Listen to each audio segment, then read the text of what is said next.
Call a meeting to order. Could I have a roll call, please? Elsley. Here. Dobb. Here. Hare. Here. Herman. Here. Kaufman. Here. Newhouse. Here. You have a quorum. Pledge allegiance. I pledge allegiance to the flag of the United States of America and to the republic for which it stands, one nation, under God, indivisible, with liberty and justice for all.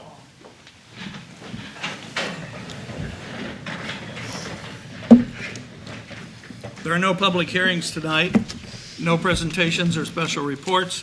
Is there anyone in the audience that would like to make a statement? Is there anyone in the audience that would like to pull one of the consent agenda items? Tonight we're looking at minutes and bills. Would any of the trustees like to pull anything from the consent agenda? Could I have a motion to approve the consent agenda? So moved, Your Honor. Second. Second by Jeff. Any discussions?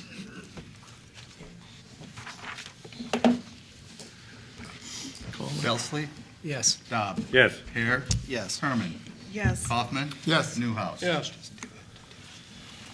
I have a resolution 1514. It's a resolution authorizing an amendment to the lease agreement between the village and Sam Parrott. We've extended the lease for 2 years on the fire station, and this will be at the same rate, and I would appreciate a motion to get it on the table. So moved. Second. Any questions? Call it. Dobb. Yes. Hare. Yes. Herman. Yes. Kaufman. Yes. Newhouse. Yes. Elsley. Yes. Village clerk. Nothing tonight, Your Honor.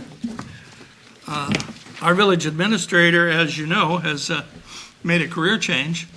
Her last meeting with us was on November 17th, and I really should have honored her at that meeting, but frankly, I just never thought about it. She's going to be missed. She was extremely competent, did a lot for the community, and she's going to be very hard to replace. So tonight, I'm going to be acting for her. I have passed out a document to the trustees which calls for a transfer of $64,000 from the general fund and $5,000 from the water and sewer fund for 4 different capital projects. Could I have a motion? So moved. Second. Any questions? Call it, please. Hare. Yes. Herman. Yes. Kaufman. Yes. Newhouse. Yes. Elsley. Yes. Dobb. Yes. Chief of Police, Nothing tonight, Your Honor. Corporate Counsel, I have nothing, Your Honor. Director of Fire Nothing tonight, Your Honor. and Emergency. Thank you. The Director of Public Works couldn't be with us tonight. He had a family event that he had to attend to. Planning and Zoning, Nothing tonight, Your Honor. Trustee Belsley, Nothing this evening. Trustee Dobb, Nothing tonight. Trustee Hare, Nothing tonight, Your Honor. Trustee Herman. Thank you, Your Honor. The Tourism Grant Committee met recently to review 2 grant applications for the fall grant round. And you should have received in your packets the information that the committee actually receives when they review them, including a consensus score sheet. And based on those scores and the economic impact that results from these, I move that we approve the $10,000 grant for the Small Town Pastors Conference to be held April 27th through 29th, 2015, and $3,205 for the 8th Annual Bradley University Women's Soccer Tournament to be held at McClellan Park, April 17th and 19th, 2015. Could I have a second? Second. Mrs. Piles is here if you have any questions, but I did want to mention one thing. You see that we are requiring some pretty specific budget documents, but moving forward, we are also going to require each of these organizations that apply for grants that we fund to submit within 60 days a post-event profit and loss statement, so we can kind of compare and see reconcile what they're asking for and that type of thing. To get a little bit better handle and make sure that we're spending these tourism dollars wisely. This is kind of driven by something you had said at a few My meetings ago. comment would be, I was really glad to see the extra information we were given on them this time, instead of just a sheet saying we're giving them money. So Yes. it explains it better, and I really appreciate the extra information. You're welcome. And per your recommendation, we're going to follow up on them too Right. after it's over. Any other comments? Call it. Herman, Yes. Kaufman. Yes. Newhouse. Yes. Belsley. Yes. Dobb. Yes. Hare. Yes. Trustee Kaufman, Nothing tonight? trustee Newhouse. Two or three items tonight, Your Honor. In the first instance, you have in front of you ordinance 1429, providing for the rezoning of certain property, 409 North Bauman. This is part of an expansion by Lighthouse Automotive. It basically makes the stretch of property on the north side of Jackson consistent from block to block in the rear property line. It will eliminate a house that has fallen into disrepair and has not been well managed, and the zoning is consistent with adjacent zoning. Move to approve. Second. Seconded by Kaufman. Any questions? I was just wondering, Roger, if that 2-foot setback on the white vinyl fence is enough for the person to back out of the driveway and be able to see. It's going to be set back far enough from that front property line that it shouldn't be a problem. You know how when you back up, you want to be able to Yeah. see? Yeah, I they just shouldn't have a problem. want to make sure they kind of get along with the neighbor there. It's covered in the zoning board of appeals action. I know. I thought that was wise. And I think that's the last lot on that side that is Zone B. So Right. that parking lot won't intrude on that neighborhood any Yep. further. Won't intrude, and as Lighthouse has done with the property development on the other side, there will be appropriate barriers, fencing, landscaping, control of lighting, so that there will actually be a better division in the end between the commercial and residential property than there is now. I think it will be a benefit clearly a benefit to the community. And the property is in disrepair, so Yeah. it is a Yeah. definite benefit. Yeah. Thank you, Steve. Any other questions? Call it. Kaufman. Yes. Newhouse. Yes. Belsley. Yes. Dobb. Yes. Hare. Yes. Herman. Yes. Okay.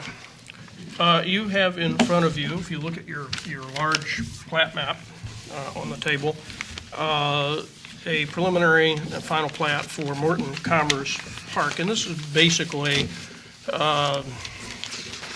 a reorganization of the property at the request of the owners, G&D Integrated. And it plats off one segment of the property in such a way that if future requirements would dictate that the property could be sold, there was a variance required with this, which was granted by the Zoning Board of Appeals. And otherwise, Mr. Spangler and I have reviewed it carefully with the business owners, and the Plan Commission has very carefully reviewed it.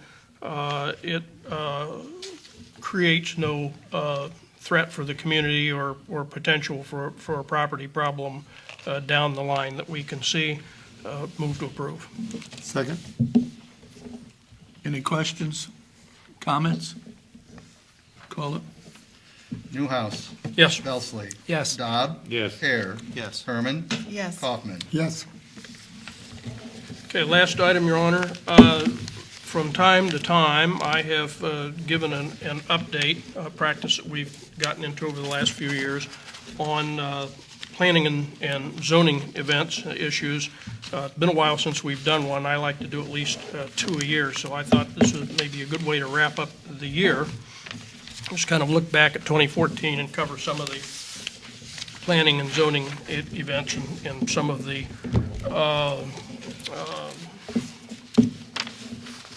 events that Mr. Spangler's had to deal with. We had an increased, talk about violations first, we had an increased number of violations this year, mostly in the spring. up from about 72 last year, or I beg your pardon, 72 this year, up from about 43 last year. Not sure why that is, but most of them were related to unmowed lawns and weeds, improperly stored vehicles, for example, camping campers, RVs, trailers parked in driveways, or other improper storage of material. These usually stem from complaints from citizens and neighbors and who find unsightly or have a concern. Almost all of them were dealt with little problem. These are the ones that required violation notices, separate from the ones where we simply send an advisory letter and people correct the situation. So a little up this year. Again, not clear why that is, but it may be worth in the springtime 2015, maybe a newspaper story or something, just reminding folks of what the requirement is. If the lawn is not mowed or weeds not mowed and the village has to cut it, the bill is sent to the homeowner, and most of you will probably know that in that case, if the bill is not paid, the village puts a lien on the property. So it's in people's interest to comply. And most of them, I think, were distressed housing situations. So if most Morton citizens are way better than compliant in the fastidiousness with which they maintain their property.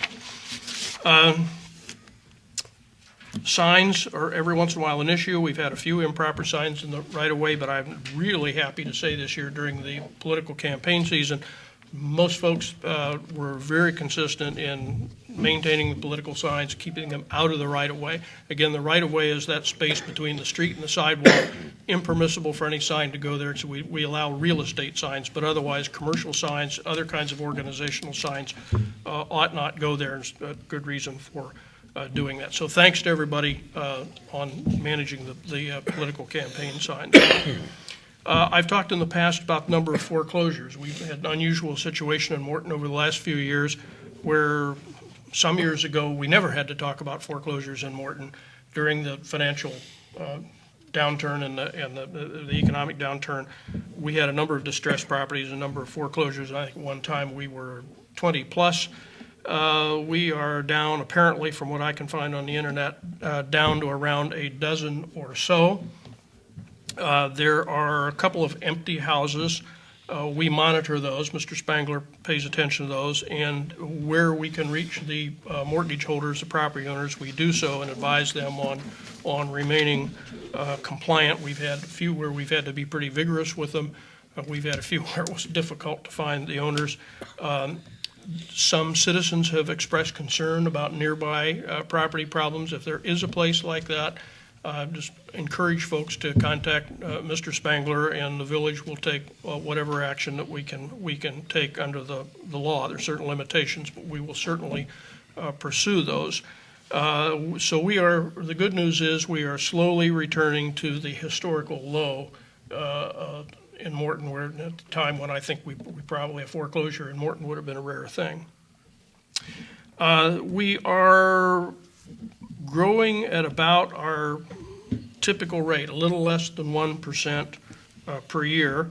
That's on average probably over the years 50 to 60 building permits. We're a little under that this year probably. We have about 150 to 200 available lots, so roughly a 3-year supply at the current rate of building. This is a manageable, sustainable growth rate consistent with what we've done for the 35 or 40 years that I know of and have had occasion to pay attention to this. Last item, we had talked about the mixed use ordinance. We all agreed that it looked ready for action, but wanted to have the Plan Commission take one more look at it. I believe they will report back on that this forthcoming meeting in December. And in conjunction with that, we've had a request to look at a way to zone housing for people who need some kind of support. Say, could be an elderly couple, or could be somebody with a disability where they can't quite live alone but don't need full-time care. And we don't have many provisions for that in Morton. And the request is for the Plan Commission to review that. I support the action. I think it's something that can be integrated with the zoning ordinances appropriately. And one of the best places to do it would be in conjunction with the mixed-use zoning or in R2, R3. So I would like the board's concurrence that the Plan Commission will address that at the next meeting, please. Can I ask a question? Is that like a live-in nurse or? Well, you could have a situation like that. I think in one of the cases that's being contemplated, you have maybe some young people who have some disability and where they'd be able to live on their own, and maybe the parents live nearby or something and would kind of pay attention to them, make sure they're okay, but they're basically capable of getting to and from by themselves, but not able to live completely alone, and where you might have 1 or 2 or 3 living units in the same house. We actually had such a situation some years ago on Main Street that was operated by the Apostolic Christian Home that worked out well. This would be privately owned. Steve, would that be also something like a TCRC, how they have facilities and homes that are very similar to that? As far as I know, it would be fairly consistent with that.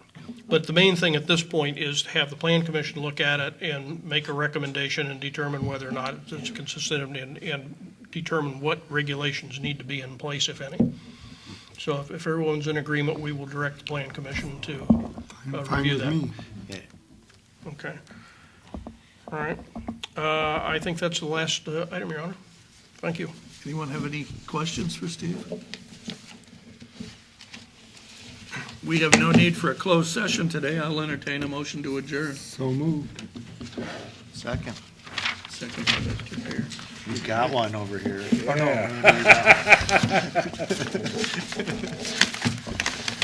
That's it? All in Let's have a favor? vote. Aye.